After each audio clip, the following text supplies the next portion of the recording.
In this lesson, we're going to play around with the G scale shape with our G chord and see what kind of rhythmic fills we can add, or what we can do to spice up things when using open G chord. In figure 1, we have the G pentatonic major, and this is this pattern that surrounds that open G chord.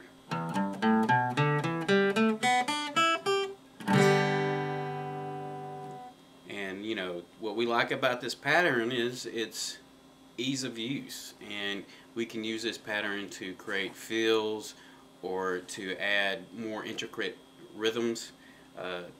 These notes go really well with any of these notes will go well with the chord. In figure 2, I have an example of kind of a rhythmic fill, or you know, just a rhythmic progression just using the G in the scale pattern. And here it goes something like this.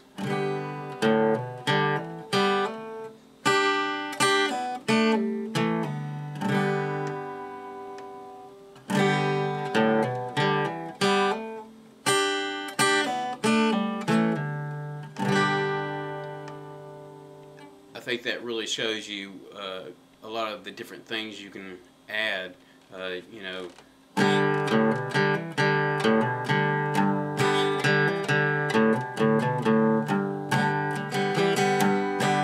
And it would be something that you would need to play around with on your own. Adding those hammer-ons on that second fret is a very common tactic used throughout much of music. And if you can just sit there and hit that G chord, and every once in a while go up here and add a couple of hammer-ons to that second fret on the A, D, and G strings. Any of those strings are fair game.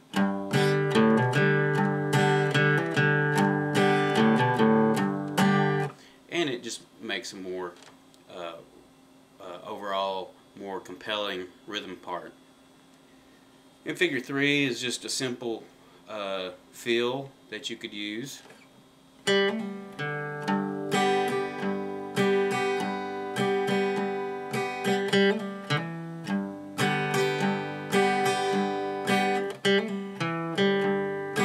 And you can come up with your own variations of that if you want.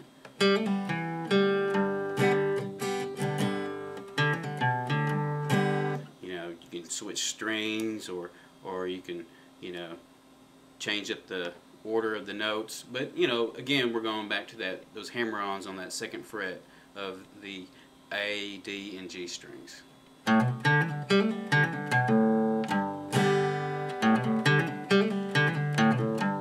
So therefore, that would be a pretty good exercise for you. G chord and hammer-on.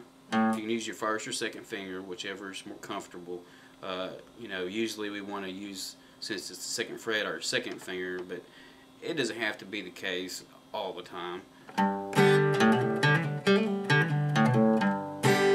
Hit your G chord and hammer. First play the string open, so we're starting on our hammer-ons and pull-offs on the A string. Hammer onto your second fret and back off again. Then go to the next string, and then the G string.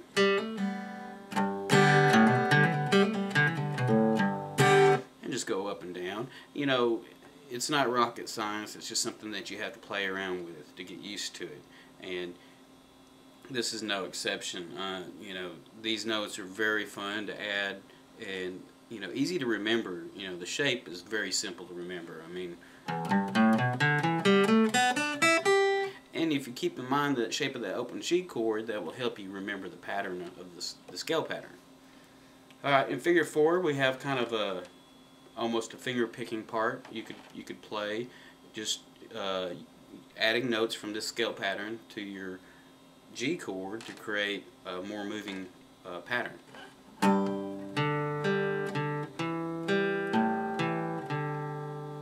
Let me try that again. Actually, I'll try that finger picking.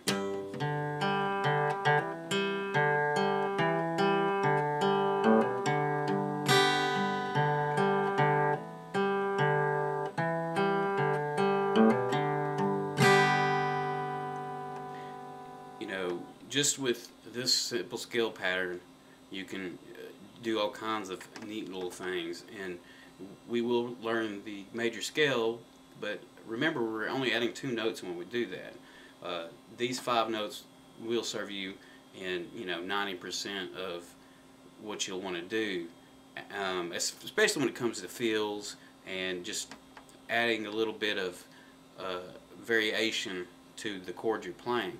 Now, if you wanted to get fancy with it and start adding, uh, more complex, more complicated chords, that's possible too. But we will have to learn the major scale for that. Um, but yeah, spend some time playing this scale with your G chord, and come up with your own little licks and phrases, just using these notes from that scale pattern. They're all right there on those first 3 frets. With the open strings, anytime you can use an open string is good. Open strings just sound so much better than a fretted string. It's just a matter of fact.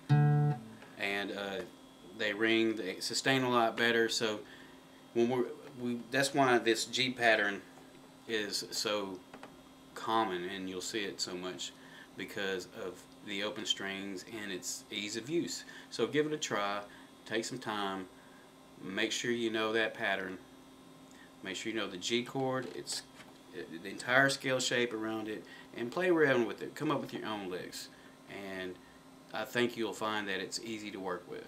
And we'll see you in the next lesson.